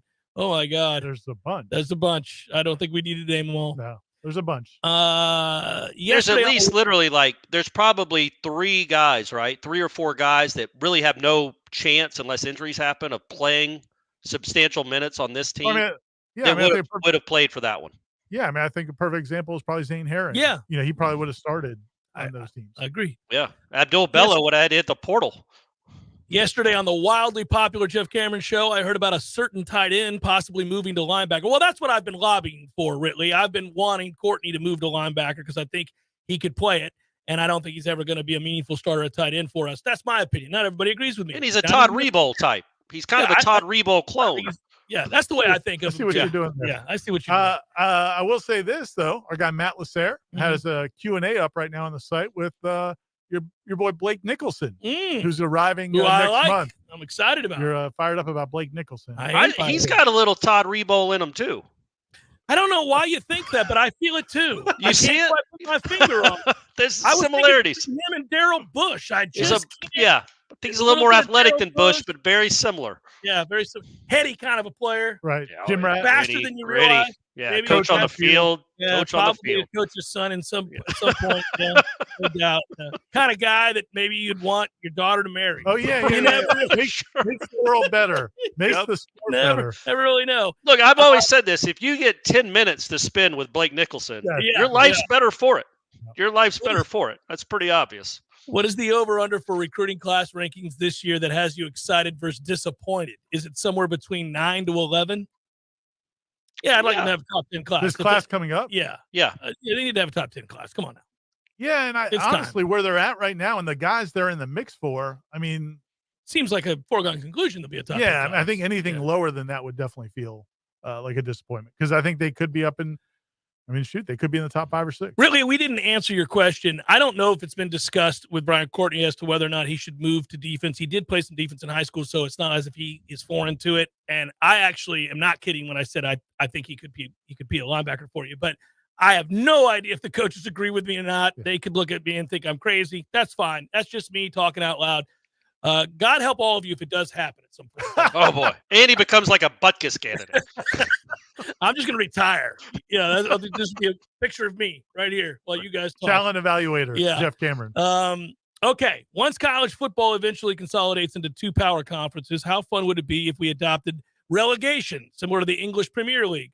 Rutgers at Indiana would become something to watch. That's true. Yeah, Jeff. absolutely. That is true. It's for real. No, I mean that would be something because that to me that's going to be at some point. I think most people feel there's going to be some sort of group of 60 teams, whether it's 2 conferences, 4 conferences, whatever it is, and some of these teams that are in these Power 2 conferences right now, the Big Ten, the SEC, may not be in that group, and so and there's going to be schools who want to get in that can't get in. And so, some sort of relegation makes sense to me because those other schools are going to keep playing. They're just not going to be in the Power 2 or whatever it is. Yeah, there's so much money going around that you're like, man, what is Vanderbilt doing with that money? Like we're wasting the money on Vanderbilt. They don't bring any eyeballs, and they're always awful. And I feel like, man, that's going to be a part of the deal. They should just take some of that SEC money and just start acquiring players for no reason. Like just acquiring a big ticket player and then and maybe play him. Maybe he goes to school and never plays it down. You're just paying him to go to school. Yeah, do something with that money. Just keep him away from Alabama. I have joked about this, that in this era where NIL is king, the schools that have more money than they could ever possibly spend would be, Harvard, schools like that. Why don't they just decide we're going to kick ass in football? That's it. Take some of that I'm tired endowment. of it. We're going to take the billions of dollars in endowment money we have, and we are going to kick ass in the portal, and we're going to win and win big. They'd be Just running for a right year, past the just for a year or two, just to see what it looks like. It would be pretty awesome. Like Harvard playing in the Peach Bowl It'd be in the hilarious. semifinal game. Yeah. Timothy writes, Jeff, this is probably a Seymour. It is a Seymour, Timothy. You were correct. Hey, guys, I feel the NCAA has botched another issue. FSU averaged 24 first downs a game last year. Tennessee played at breakneck speed and averaged 27 first downs. If the clock stops for 10 seconds after each first down, and I think that is a little high, we are saving a whopping 8 minutes. That is less time than the review of an inconsequential second down catch in the first quarter. Instead of getting rid of one of the real unique parts of college football, how can they fix the review process, which wastes more time than stopping the clock on first downs? Love the show, guys. I think he's nailed it. And we can just let Corey take the rest of this segment. That's a great point. Who is that, Timothy? That was Timothy. That's an incredible point because he's right. Like, I get we want to speed up these games. You have to make these you've got to expedite these reviews, man. They can't be longer than 45 seconds. Have somebody in the booth you trust that sees it and says, no, that's a catch. They got mics. It's 2023. They've got communication systems. The dude doesn't have to walk off the middle of the field. He can just hear it in his headset. Wait, guys, we got that wrong, actually. That was actually a catch. We're moving it. First down. Let's go. Yeah, I'm not even sure why they even have to go over to the sideline, because they've got a review booth in Charlotte. Like, the ACC has their home office review booth actually doing the reviews. So I don't know why the ref has to come over to that thing in the side. And also, yeah, there needs to be a stop clock, like 45 seconds, whatever the number is. And if you don't have enough information, you don't have enough information. Because watching it 17 times isn't going to make a better decision. It might make a worse decision. I've watched them botch this review process every year that they've had it. It's never gotten any better. And they routinely don't get it right after all of the time wasted on the review. It'd be one thing if they were batting close to 1,000. Like, okay, well, at least they got it right. No, half the time when we watch even reviews, like, no, they didn't get it. They didn't get it right. Why did we spend 9 minutes of them effing this up and then they didn't get it right? Also, get rid of targeting ejections. Oh, because I agree if with you that. get rid of that, Day one. but that's a lot of the replay too, is looking at see if, does this warrant, like, it could be a personal foul, but does this warrant an ejection? Let's look at it from 25 different angles. If you got rid of the ejection, the replay wouldn't take as long because it wouldn't be, the stakes wouldn't be so high. Yeah. Throwing that out there. Timothy, great point. Great point. I don't know how much time I don't even think it's 10 seconds between the first down and when the clock starts again. I think it's sometimes 3 or 4 seconds, depending on the referee who wants to keep it going. So you're not saving a ton of time with that. You would save a lot more time with the endless, stupid replays. Ira and Corey Bob is donating money to you two specifically. He says, I hope you enjoyed all the beers on the beach. This donation is for beverages of choice for Ira and Corey. He was talking about beers that he brought me and Tom. Oh, there you go. Thanks, man. Yeah, and then we were on the beach together, me and Tom, over the weekend, along with our wives. Nice. And we did partake in those beers, and they were delicious. Thanks, Bob. Appreciate it, man. Good seeing you at the spring game weekend. He was there for, I think he was over at the CP too. We had a good time. Yeah. So thanks for, Bob. Fellas, wife was out of town this weekend. I decided Kristen. Enjoyed talking to Kristen. That's right. So I decided to put on a scary movie, Noel Ball on the ACC Network, 8 p.m. first pitch. M. Night Shyamalan couldn't write FSU baseball does. Finding new ways to stun the audience. What's your favorite way that we lose baseball games? I mean, there's pretty much one standard way. Yeah, we lose them. The bullpen. We lose them after having the lead in the middle of the game, 4th, 5th, 6th inning, and then we know that the collapse is coming. Yeah, I'd like to lose a different way. So before Virginia Tech put up the 8th spot in the 9th inning or whatever it was 16-9. DeSatis is on second base with 1 out and a fly ball to the outfield, and he tries to tag up to get to third and is thrown out, and the inning is over. And clearly they weren't winning the game anyway.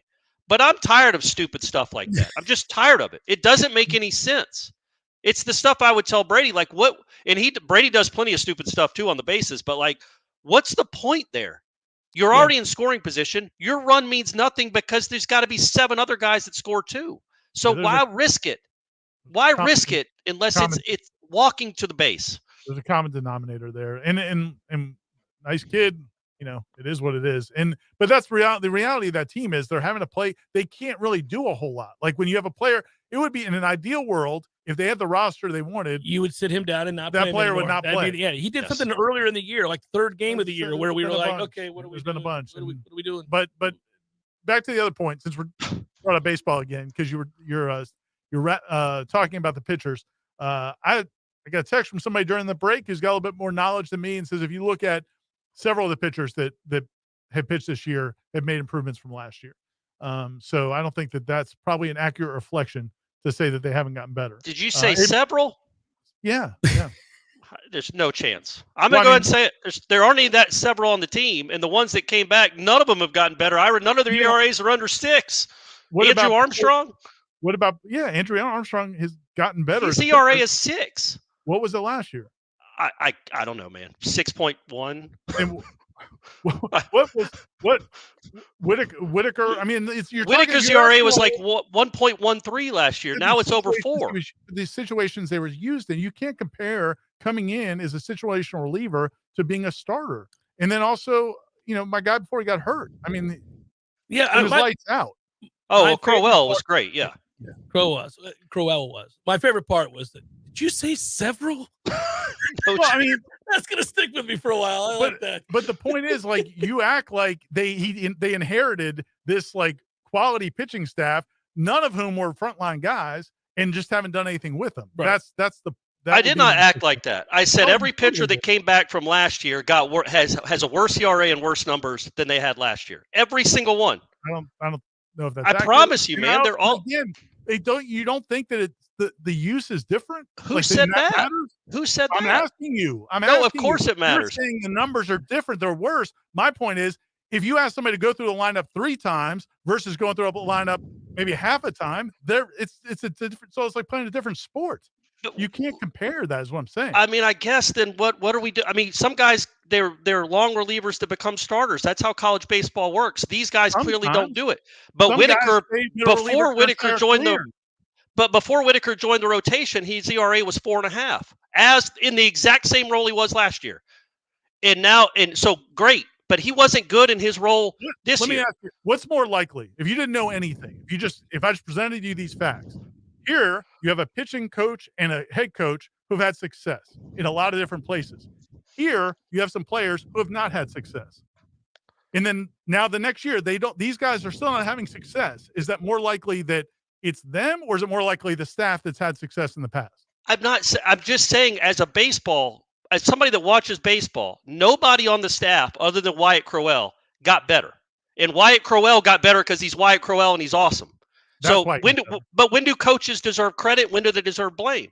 Until you have more information. I mean, I think but Corey, you're not trying to make an argument. No, I don't think you're trying to make an argument that this is a bad coaching staff. Well, of course I'm not, but I'm saying you can't say they've done a good job with this pitching staff. I didn't say that. No, I didn't say they can't coach. Have gotten worse on the staff under this staff, and I'm like, well, how does that make any sense? They're all in different roles than they were in before. There are pitchers. Would you agree with me that there are guys who start their careers as middle relievers and end their careers as middle relievers? Sure. Okay. Well, sometimes if you ask a guy to be a middle reliever and then change him to a Friday or Saturday starter, it doesn't always work different. Doesn't always work. Look, the bottom line is expect they're just going to adapt to that and pitch well. This is the most Whitaker was bad before he became in the starting rotation. But Whitaker wasn't doing well before he was in the starting rotation in the exact same role. That's all I was saying. And Ballmeister and Montgomery, you knew they were going to be part of the starting staff, whether it was on a Tuesday or a weekend, because who else did you have? Yeah, but that doesn't mean he's ready for it. Montgomery's the same guy he's been. We are missing out on portal questions. Sorry, guys. Sorry. I don't know how that happened. I was just trying to run through my head of all the several pitchers that have been good for Florida State. Because I'm trying to rack my brain around the crazy logic of your comment. More headliner questions. I promised when we come back. Stay with. This is Jamie McClenny from Trek Financial in Tallahassee. Managing downside risk in your portfolio is one of the biggest challenges that you'll face in retirement. Trillions of dollars in stimulus from the Federal Reserve and DC politicians combined with zero interest rates, have propped up financial markets since the financial crisis ended in 2009.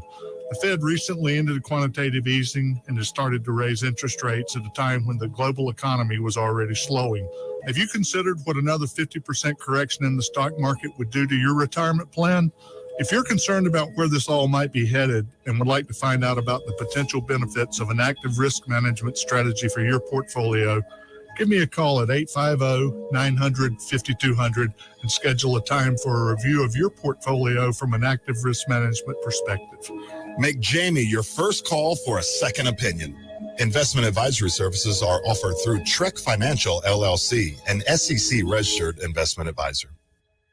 A cup of Joe, Java, brew, go-go beans, brain water, liquid lightning, wakey juice, whatever you call your cup of coffee, you're missing out if it's not Grassroots Coffee. At grassrootscoffee.com, you'll find an easy way to order the best roasted coffee beans available. It's very simple. Choose the blend you want and how you want it ground, and the bag you receive will have the date your beans were roasted and packaged on it, all written by hand and signed by the roast master himself. You'll know that's as fresh as it gets. You can get Grassroots outside of your house also at some of your favorite restaurants in town. Next time you're out to eat, try asking for Grassroots Coffee by name, because there's a good chance they will have it for you. And if you own a business, Grassroots Coffee has options to stock your break rooms with all the productivity powder your team needs. Plus, like some other options that you'll find at work, Grassroots Coffee actually is a part of our community. Get to grassrootscoffee.com today and get yourself a treat. Some locally owned, locally roasted, and locally loved Grassroots Coffee.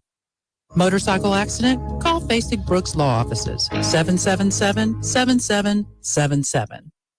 When you need a plumber quick, how long is an acceptable time to have to wait? Yeah, hey, it's the Millers again. Just calling you about our little plumbing problem. 2 hours? Hey, we're hoping you can get here soon because the water is getting really bad. I mean, please hurry. 4 hours? I know you said you were on your way, but, honey, tell the kids to drink water. 8 hours? Don't worry about us. We're fine. At M&L Plumbing, you'll never have to wait long for quality, dependable service right when you need it. At M&L Plumbing, we listen to our customers, and our qualified technicians aim to achieve 100% customer satisfaction. So the next time you need plumbing work or repairs, think of the name M&L Plumbing, your local plumbing experts, commercial or residential. Give us a call, 850-575-9393, or visit us online at mandlplumbing.com. M&L Plumbing, for all of your plumbing needs. Your body is a masterpiece designed to heal itself from within. Learn how to maximize your health by tuning in to Phenomenal Health with me, Dr. Ryan Finn. Saturdays at 2:30. Experience true health today and call Finn Chiropractic at 386-7700. Life is stressful. Dinner shouldn't be. That motto is why Register Sausage has been doing business in the Florida Panhandle and Lower Alabama for over 75 years. A proud sponsor of Seminole Headlines, Register Sausage always provides the best Southern smoked sausage to over 140 grocery stores and restaurants throughout the Southeast. Headliners have discovered the Register's difference. You can too. To find a store that carries Registers near you or to buy directly, head to registermeats.com. That's registermeats.com. Register Sausage. Yay, sausage! Seminole Headlines returns now. Head to YouTube and search for Warchant TV today to catch the show live or on demand. Now, here's Jeff Cameron, Ira Schofel, and Corey Clark. MLB is finally back in full swing, and MyBookie is going to be your one-stop shop for all your betting needs with a wide range of betting options, including money lines, run lines, totals, and futures. MyBookie gives you plenty of ways to bet on your favorite teams and players. Also take advantage of brand new MyBookie's Money Bag, which gives you the chance to secure a bet on your favorite team or player at insanely boosted odds. Sign up today at MyBookie. Use promo code WARCHANT to secure a first deposit bonus of up to $1,000. It's simple. Deposit $200 and play with $300 instantly. Just use promo code WARCHANT to claim your bonus. So if you're a baseball fan looking to add even more excitement to the new season, look no further than MyBookie. Sign up now. Get ready to experience the thrill of baseball betting like never before. Bet anything, anytime, anywhere with MyBookie. Am I on? Yeah, you're good. How about our three baseball teams? We could all three be leading divisions if the Tampa Bay Devil Rays wouldn't. Yeah, the Rays are just winning every night. Exist. They just continue to win. The every Rays night. are ridiculous. That's crazy what they're doing. And the Pirate, how are the Pirates doing? Are they y'all leading the division right now? We are tied with the Brewers, basically. And you just signed your big outfielder to a big extension. That is a miracle. It's all coming together. It's all coming together. The fact that that we did that is a miracle. And actually, the Brewers lost last night, so the Pirates are in first place. Yes, the Pirates are 16-7. They've won 7 straight. They're 8-2 in their last 10. Orioles can't lose. I think it's 7 straight. By the way, the Pirates have done all this without their best player who got hurt in the first week of the season. Yeah. Hey, man, it's coming around. It's coming around. It's 1979 all over again. Can we imagine now if like the Buccos and the Braves and then the Orioles also all of us make the playoffs? This would be could happen. What a time! Unbelievable. Time to be alive, right? It'd be his headlines first. Corey's hooking me up with tickets to go see the Orioles and the Braves next week. Should be a great game. That's right. Thanks, Corey. You have to admit about the Florida State pitching staff. Take back everything I said in the last segment. You know I love you. If you could put a team salary cap on NIL deals, what would the total be? That's from Scott. Total. If you could put a team salary cap on NIL deals, what would the total be? I think it should be the same cap as television revenue. I think it should be whatever you're paying your coaching staff. Your coaching staff gets $13 million. You get to give the players $13 million. There you go.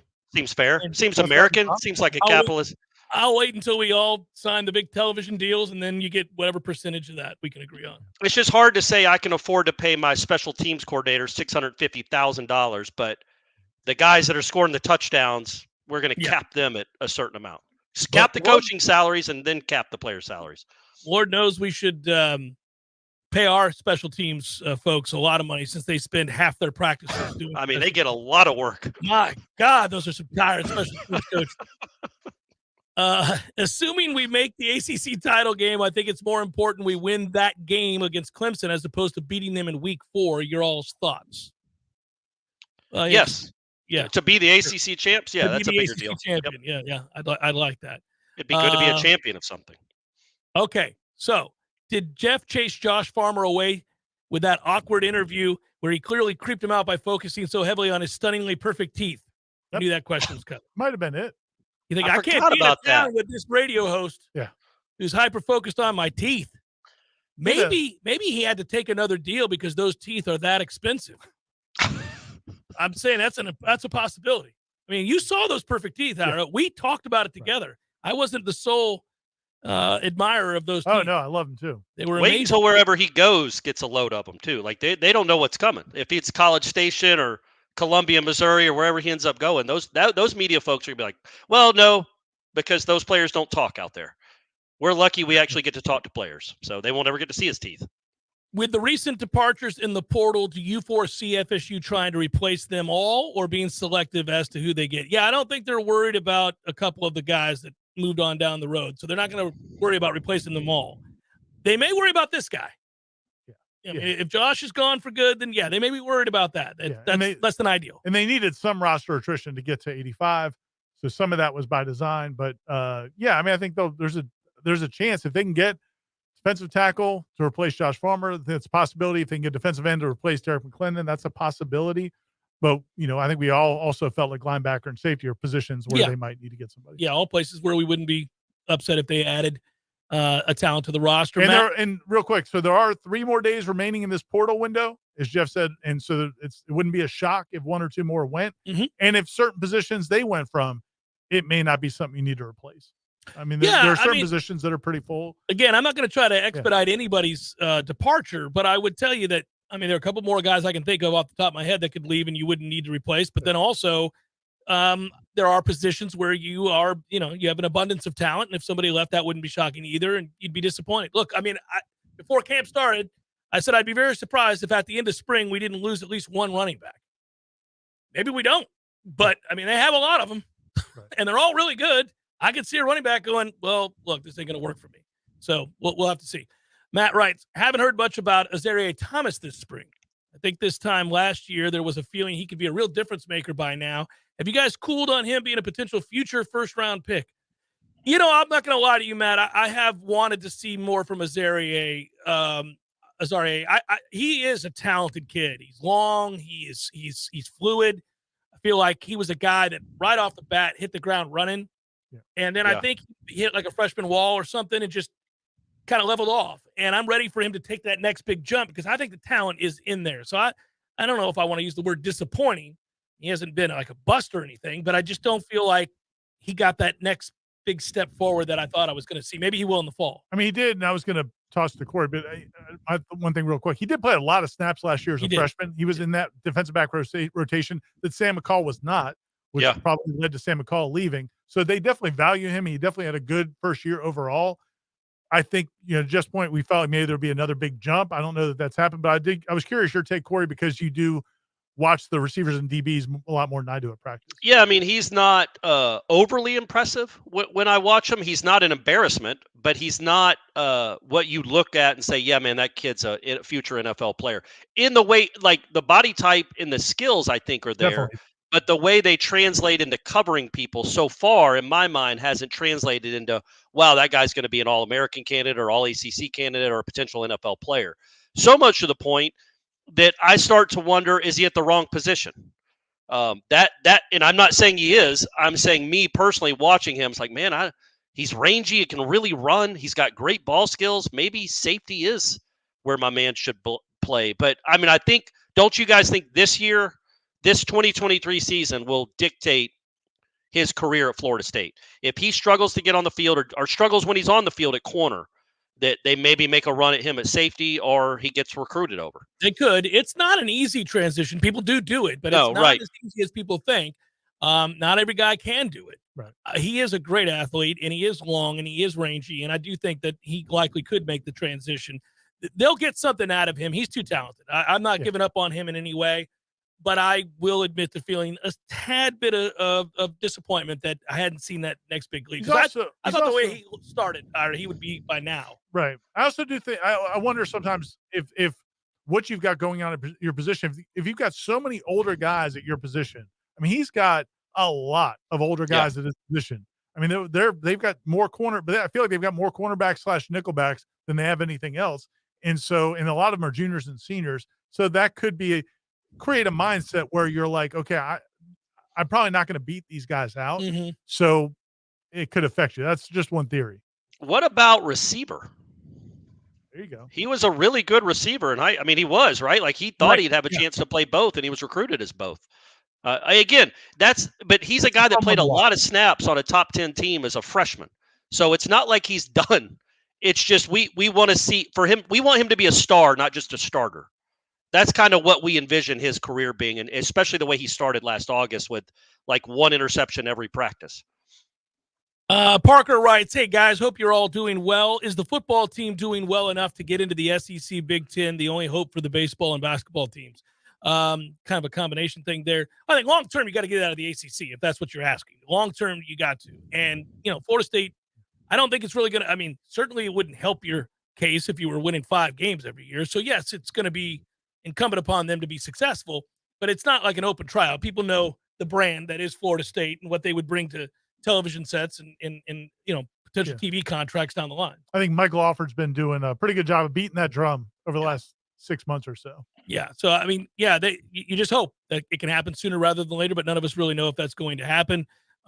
So let's just wait and see. Anthony, how cool would it be though to get that SEC money and build Hauser in front of College Town?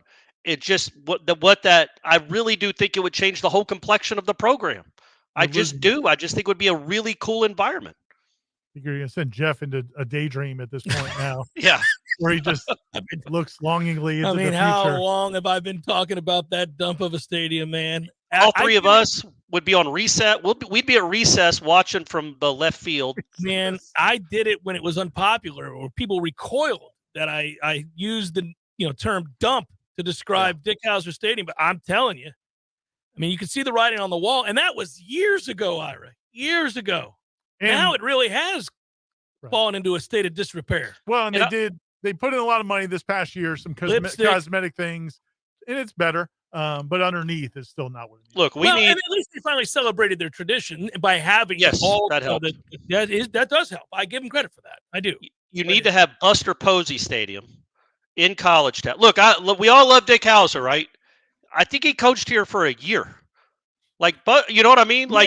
You can brain tumor, Corey. Let it go. Well, he did, but I get that. He was a great manager, but he was only at Florida State for a year. Buster was here for 3 years, and Buster's got a whole lot of money. And if Buster wants a stadium named after him, let's name a stadium after Buster Posey, as long as he's building it. How about you go with the cable provider for the entire university and just have it be Comcast Field and or stadium or however you want to do it, like they do in the SEC with their corporate partners. Let's go. The best thing about around. If they did move it at some point in the there's the theoretical talk of it going over to that park where, like you guys said, the field where the old intramural fields near College Town. If that were to happen, the best part of it, not only just having like a new facility, the fact that you would have the capability of adding stands in the outfield. Yes. And you could have a true environment, because right now that's no matter how much money they pour into it in the current spot, I don't see how that would ever be possible. Yeah, man, because those SEC stadiums with the college kids, and they go nuts. They're whooping it up, throwing beers, cooking out in the outfield. Corey would be out there body surfing. They'd man. have Corey once a game.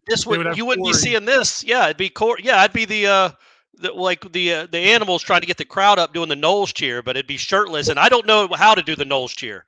I have watched 150 people do the Noles cheer. I've done the Noles cheer numerous times. I can show you. Get buddy. out there and it do doesn't take much. Do it. They're playing tonight at 5 against Stetson. They might need you. I'll be picking up my son from football practice. What do you want me to do? Get there by 7. Do a Noles cheer. Do it. I literally don't know how to do it other than you end with a punch. You don't actually have to execute it perfectly, Corey. I know.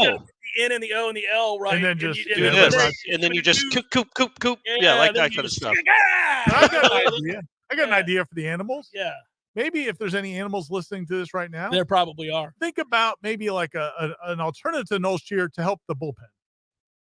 We got to make something up. A new cheer in this unprecedented season. Because the Noles cheer usually sparks the offense. Yeah, right. In this unprecedented season of losses, largely at the feet of these pitchers. Maybe they just get down on their knees and pray. Yeah, that's not bad. What is, since the Noles cheer involves bodily movements and effort and all that, so what's like the most famous reaction to a final strike in a game 7 that we've ever seen from a pitcher? Who was the guy with the black beard for the Giants that would come in and close Ryan games? Wilson? Yeah. Remember that? And he would always, and he giant, he was huge. He had tattoos. That guy would always do something demonstrative, didn't he? We need something like that where everybody in the stands does that and it gives the just a suck it or something. Yeah. Sign. That's what we need. All the old people at Hauser doing the suck it sign would make Sports Center. It'd be the greatest thing you've ever seen. Yeah. There it is. If you're watching on Warchant TV, you can see it right now.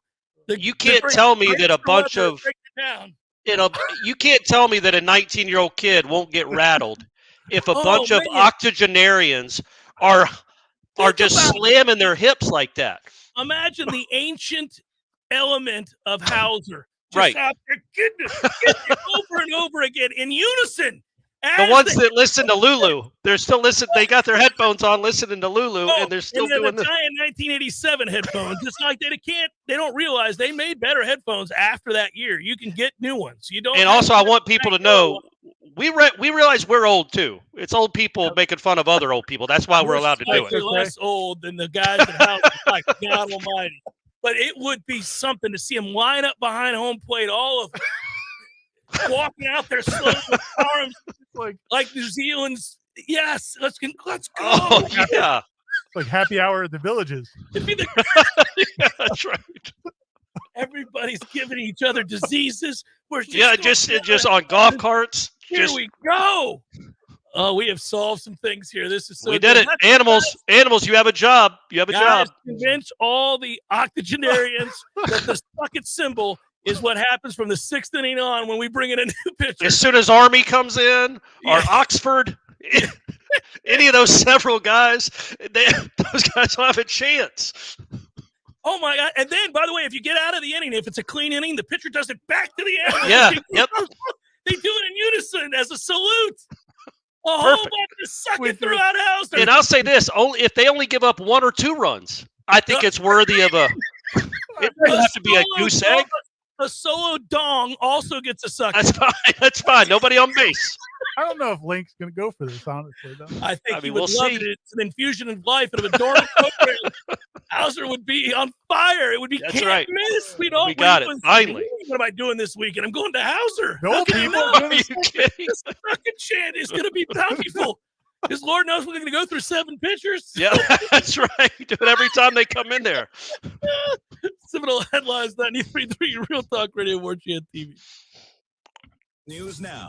One man was found shot to death over the weekend in Bainbridge. On Saturday, shortly after midnight, BPS officers responded to the 1100 block of Water Street about a shooting. A man was found dead in a home. BPS and the Georgia Bureau of Investigation are investigating the death as a homicide. Anyone with information is asked to call Bainbridge Public Safety at 229-248-2038. An overnight hit and run left an Alabama man dead in Jackson County, according to Florida Highway Patrol. Just before 12:30 a.m. Sunday night, troopers responded to River Road just south of Gale Drive near the Chattahoochee River in the Florida-Georgia line. According to the FHP report, it appears a vehicle struck a 29-year-old man from Headland, Alabama, who was standing near the center line of the road. The vehicle was described as a small or mid-sized SUV, possibly a red or maroon GMC Envoy. Authorities ask anyone with information to call FHP by dialing *347 or contact the Jackson County Sheriff's Office. This is Rachel Anane with your Real Talk 93.3 local news update, brought to you by Macklemore Systems, Tallahassee's go-to Mac store. Check them out online at MacklemoreSystems.com. This is meteorologist Paul Trombley with your Real Talk 93.3 weather update. Chance for scattered storms this afternoon. Otherwise, more clouds and sun. High of 82, easterly winds 5 to 10 miles per hour. Chance for scattered storms tonight. Lows dip down to about 62. Mainly clear skies. Chance for scattered thunderstorms again tomorrow. Highs level off around 85. Sunshine mixed with clouds at times.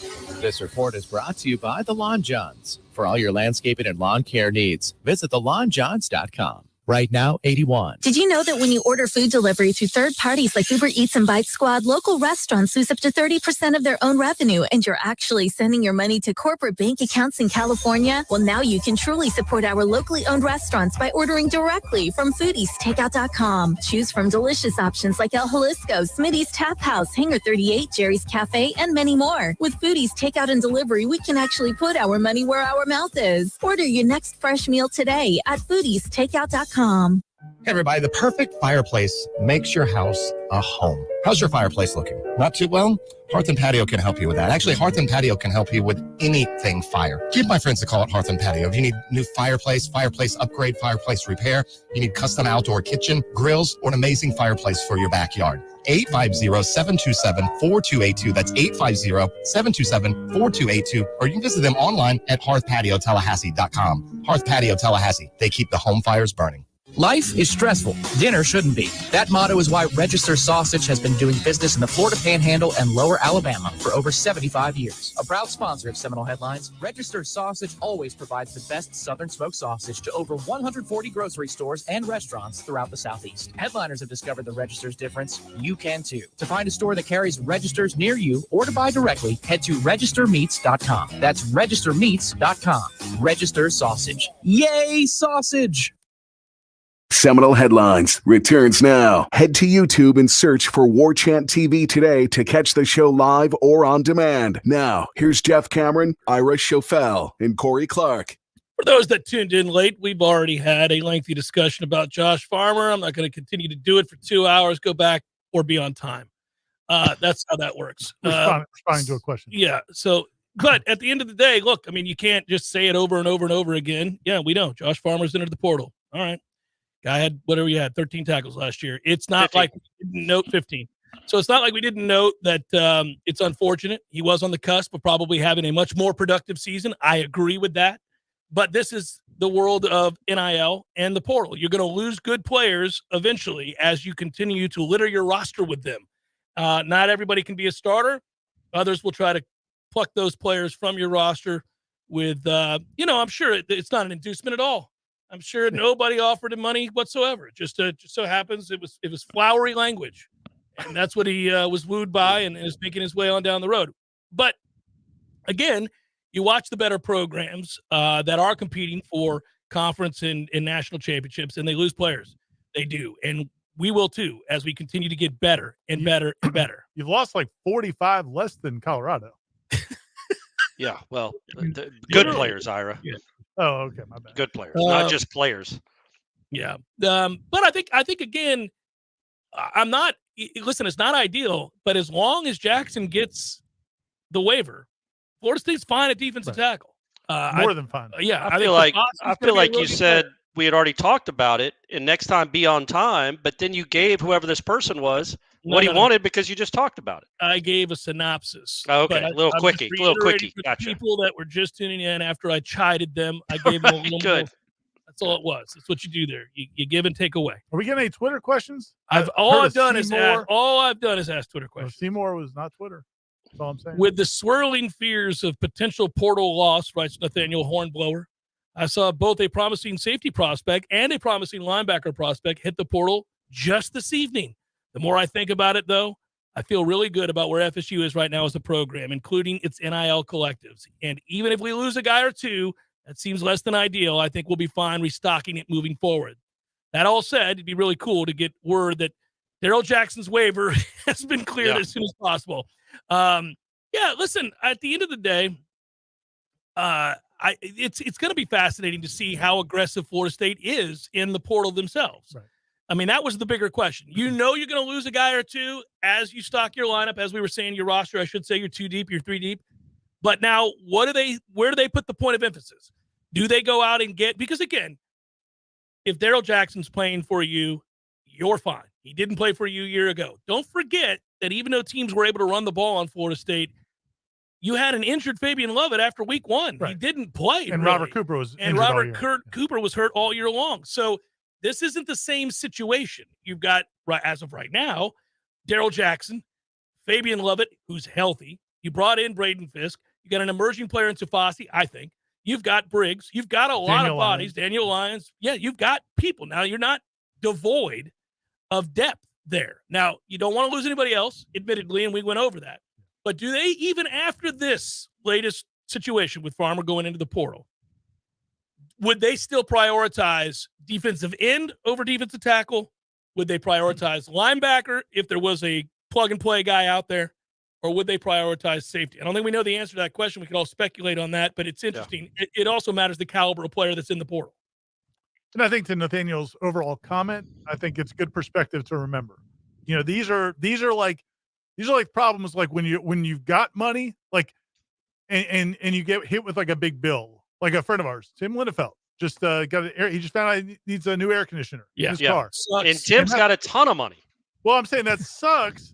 But it doesn't suck as much as it did when you were like in your late 20s and living paycheck to paycheck. That's a toughie. And you get hit with a car bill. So, I mean, that's kind of – Florida State's in a much better position. They can withstand some of these things. It's not ideal, but you're in a much better position. Yeah, back in the day, if this happens like your freshman or sophomore year in college, you just were driving without air. That's what the hell you were doing. That's what that was going to be. I mean, if you were still in the giving plasma stage of your economic development, then, needing a new air conditioner was a toughie. Any fluid, really. You would give any fluid for money back then. Whatever you need. I got to get this air fixed. I am living in Florida. But, yeah, let's see what happens. Let's see what they end up doing with what they prioritize. I'm like you, Ira. I really believe that they have what they need at safety. I could use another bona fide starter there, but without that, I don't want to get a guy that's just akin to the guys we already have. And, I've talked about that because we both think Shaheem Brown's going to have a good year. And I'm worried, I'm worried that we didn't see him just take off in the spring. But I still think he'll be all right. And I think he was playing a little dinged. Yeah, you probably can never have enough defensive linemen either, right? I don't know that you can have enough. They dictates the whole defense. So I feel like if you have a safety that you're pretty good warm on, and you have a defensive end or a defensive tackle you're warm on, you always err on the side of the guy that's closer to the line of scrimmage, right? Don't you think? Yeah, offensive, defensive line where I always err. Yes. So. Just throwing that out there. And you err often. And then I go right in the portal and I grab me an offensive or a defensive line. Dang right. That's the beauty. Made another mistake here. I edged a little too close. Better go get me an offensive lineman. No, I don't know. It'd be interesting. I haven't, it's funny because if you don't do it today, people think you're not actively pursuing anybody. Well, I mean, I don't know what's going on behind the scenes. I think there's probably several guys that we're interested in. And we'll see where it goes from there. You got to compete with other people at this point. I don't think I'd read too much more, by the way, into anybody else until, they make the announcement, because this is what happens. I've seen it when you go on the On3 boards and you go to other programs right after they lose a player. I do this a lot because I kind of enjoy it. Well, yeah. I like to see, the schadenfreude. But when they lose players, the first thing that happens is on those boards, somebody then begins a rumor that the next most important guy that you can't afford to lose is considering. And then from there, this erroneous report potentially is now everybody. I've heard that too. What are we going to do now? Who else do we go get? I don't think we really know. I'm short of a player coming out and saying it. But again, not going to be surprised if you lose a running back. Not going to be surprised if you lose another player, let's say on the offensive line. It wouldn't shock me. You've got an abundance of riches there. So it's not uncommon. If sacrificing baseball and basketball programs ensured a football national championship, what's the minimum win count you'd take? Would you let both sports go winless? How would it change if softball and soccer were part of that equation, writes Anthony? Ooh, I like it. I was under the impression maybe the deal's already been made, and that's why we had this basketball and this baseball season. Norvell was already at the crossroads playing the banjo or whatever you have to do to make this deal. I mean, look, man, this is miserable. Like, it's not fun. And I know baseball isn't a driving sport as far as our jobs and our livelihoods, but watching a team like this is not fun. The basketball team was soul-sucking. Like, it just was hard to watch, especially because of the heights it had reached recently. So with that said, yeah, they could both go winless if it gets a national championship for football. I know where my bread is buttered. I know what people care about. Winless, buddy. Weren't they basically winless this year in basketball? I mean, you know what I mean? What do you take away the Cleveland shot against Miami? I mean, who? Nope, you're not taking that from me. I enjoyed the hell out of it. It was awesome. It was also part of the most unlikely comeback, maybe in basketball history. You're right. In sports history. In organized sports history. It was insane. There was no reason for it whatsoever, but it happened. That was a Final Four team that they beat on the road down by 25 in the second half with nobody that could really score. It's incredible. It's absolutely – so answer the question, Jeff. 0-30, would you have liked this basketball team, this past basketball team, if it went 0-32, but you were about to win you're about to win the national championship in football? Would you not trade for that? I would. 0-32 you would, but then you'd follow that up with 0-51 in baseball. Like, that's a tough look, one, but you've sandwiched in between that meat. Almost like you didn't even win a national championship. I get it. That's a lot of losing. That is a ton of losing. No. And it's not like the answer is you cannot win a football national championship. You might still win a football national championship. But it guarantees it. I still think you could take a winless baseball and basketball season. Imagine beating Alabama like in the Rose Bowl for the national championship, Ira. Come on now. All right, so if we were all in on it and we were notified. And we knew it was going to happen. This is part of the deal. You're going to win this national title but then you're not going to win any games in these other two sports. Then I think you could accept it. You would accept trotting out to the TLC double C every week. The other reason you would accept it under Ira's scenario is because you could get rich as hell off of knowing that. And that's all that really matters. Forget about it. We're set for life. We start our own collective. Good job to everybody. That includes you, Corey. And, thank you, man. Appreciate that. I love you too, brother. That's it. That's all. Director Matthew, a champion as always. Peace.